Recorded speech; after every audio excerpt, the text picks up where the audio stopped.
In 1994, I walked into a prison in Cambodia, and I met a 12-year-old boy who had been tortured and was denied access to counsel. And as I looked into his eyes, I realized that for the hundreds of letters that I had written for political prisoners, that I would never have written a letter for him, because he was not a 12-year-old boy who had done something important for anybody. He was not a political prisoner. He was a 12-year-old boy who had stolen a bicycle. What I also realized at that point was that it was not only Cambodia, but of the 113 developing countries that torture, 93 of these countries have all passed laws that say you have a right to a lawyer and you have a right not to be tortured. And what I recognized was that there was an incredible window of opportunity for us as a world community to come together and end torture as an investigative tool. We often think of torture as being political torture or reserved for just the worst. But in fact, 95% of torture today is not for political prisoners. It is for people who are in broken down legal systems. And unfortunately, because torture is the cheapest form of investigation, it's cheaper than having a legal system, cheaper than having a lawyer and early access to counsel. It is what happens most of the time. I believe today that it is possible for us as a world community, if we make a decision, to come together and end torture as an investigative tool in our lifetime. But it will require three things. First is the training, empowerment, and connection of defenders worldwide. The second is ensuring that there is systematic early access to counsel. And the third is commitment. So in the year 2000, I began to wonder, what if we came together? Could we do something for these 93 countries? And I founded International Bridges of Justice, which has a specific mission of ending torture as an investigative tool and implementing due process rights in the 93 countries by placing trained lawyers at an early stage in police stations and in courtrooms. My first experiences, though, did come from Cambodia. And at the time, I remember first coming to Cambodia, and there were, in 1994, still less than 10 attorneys in the country because the Khmer Rouge had killed them all. And even 20 years later, there was only 10 lawyers in the country. So consequently, you'd walk into a prison, and not only would you meet 12-year-old boys, you'd meet women, and you'd say, "Why are you here?" One would say, "Well, I've been here for 10 years because my husband committed a crime, but they can't find him." So it was just a place where there was no rule of law.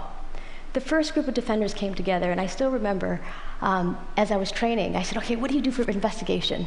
And there was silence in the class, and finally one woman stood up, Pyong Yo-hip, and she said nekru, which means teacher. She said, "I have defended more than 100 people, and I've never had to do any investigation because they all come with confessions." And we talked about, as a class, the fact that, number one, the confessions might not be reliable, but number two, we did not want to encourage the police to keep doing this, especially as it was now against the law. And it took a lot of courage for these defenders to decide that they would begin to stand up and support each other in implementing these laws. And I still remember the first cases where they came, all 25 together. She would stand up, and they were in the back, and they would support her. And the judges kept saying, "No, no, no, no. We're going to do things the exact same way we've been doing them." But one day, the perfect case came. And it was a woman who was a vegetable seller. She was sitting outside of a house. She says she actually saw the person run out, who she thinks stole whatever the jewelry was. But the police came, they got her, there was nothing on her. She was pregnant at the time. She had cigarette burns on her. She miscarried. And when they brought her case to the judge, for the first time, he stood up and he said, "Yes, there's no evidence except for your torture confession, and you will be released." And the defenders began to take cases over and over again, and you will see they have step by step began to change the course of history in Cambodia. But Cambodia is not alone. I used to think, well, is it Cambodia or is it other countries? But it is in so many countries. In Burundi, I walked into a prison, and it wasn't a 12-year-old boy, it was an 8-year-old boy for stealing a mobile phone. Or a woman, I picked up her baby, really cute baby, and I was like, "Your baby's so cute." Wasn't a baby, she was 3. And she said, "Yeah, but she's why I'm here," because she was accused of stealing 2 diapers and an iron for her baby and still had been in prison. And when I walked up to the prison director, I said, you gotta let her out. A judge would let her out. And he said, okay, we can talk about it, but look at my prison. 80% of the 2,000 people here are without a lawyer. What can we do? So lawyers began to courageously stand up together to organize a system where they can take cases. But we realize that it's not only the training of the lawyers, but the connection of the lawyers that makes a difference. For example, in Cambodia, it was that Pyongyang Hee did not go alone, but she had 24 lawyers with her who stood up together. And in the same way in China, they always tell me, it's like a fresh wind in the desert when we can come together. Or in Zimbabwe, where I remember Innocent, after coming out of a prison, where everybody stood up and said, I've been here for 1 year, 8 years, 12 years without a lawyer. He came and we had a training together. And he said, I have heard it said, because he had heard people mumbling and grumbling, I have heard it said that we cannot help to create justice because we do not have the resources. And then he said, but I want you to know that the lack of resources is never an excuse for injustice. And with that, he successfully organized 68 lawyers who've been systematically taking the cases. The key that we see, though, is training and then early access. I was recently in Egypt and was inspired to meet with another group of lawyers. And what they told me is they said, hey, look, we don't have police on the streets now. The police are one of the main reasons why we had the revolution. They were torturing everybody all the time. And I said, but there's been tens of millions of dollars that has recently gone into the development of the legal system here. What's going on? I met with one of the development agencies, and they were training prosecutors and judges, which is a normal bias, as opposed to defenders. And they showed me a manual, which actually was an excellent manual. I said, I'm gonna copy this. It had everything in it. Lawyers can come at the police station, it was perfect. Prosecutors were perfectly trained. But I said to them, I just have one question, which is, by the time that everybody got to the prosecutor's office, what had happened to them? And after a pause, they said, they had been tortured. So the pieces are not only the training of the lawyers, but us finding a way to systematically implement early access to counsel, because they are the safeguard in the system for people who are being tortured. And as I tell you this, I'm also aware of the fact that it sounds like, oh, okay, it sounds like we could do it, but can we really do it? Because it sounds big. And there are many reasons why I believe it's possible.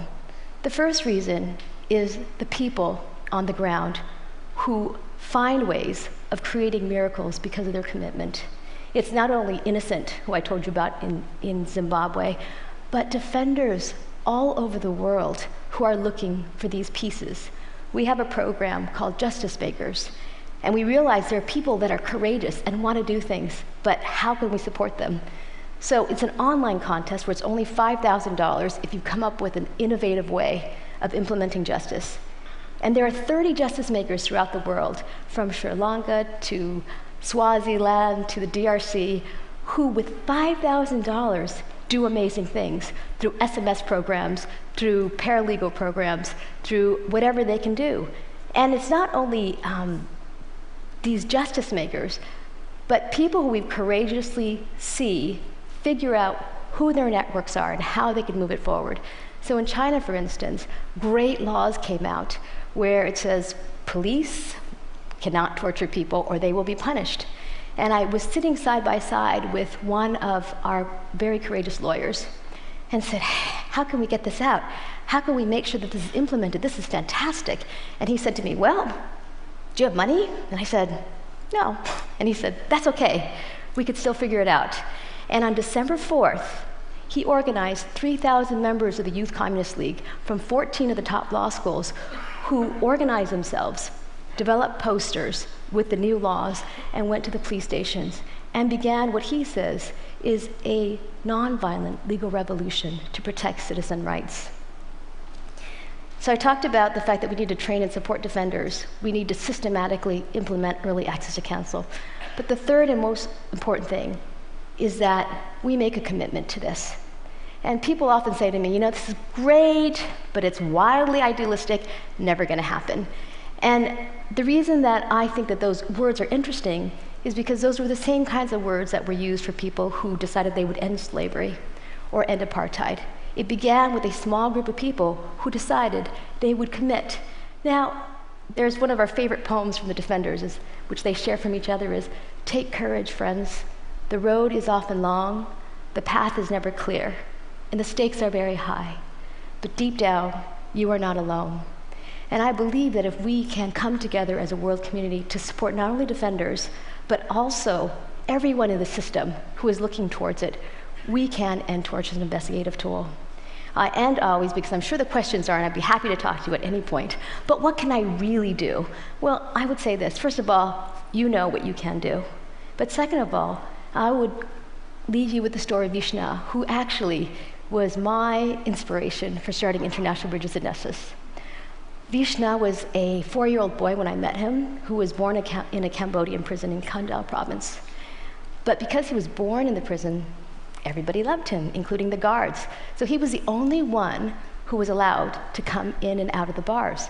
So, there's bars. And by the time I met him, Vishnu was getting bigger, which means what gets bigger? Your head gets bigger.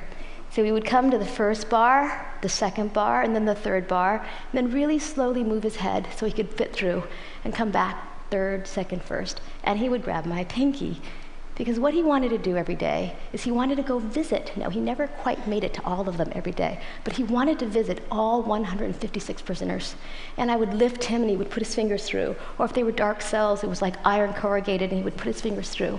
And most of the prisoners said that he was their greatest joy and their sunshine, and they looked forward to him. And I always thought, here's Vishna. He's a 4-year-old boy. He's born in a prison with almost nothing, no material goods. But he had a sense of his own heroic journey, which I believe we are all born into. And he said, probably, I can't do everything, but I'm one. I can do something, and I will do the one thing that I can do. So I thank you for having the prophetic imagination to imagine the shaping of a new world with us together, and invite you into this journey with us.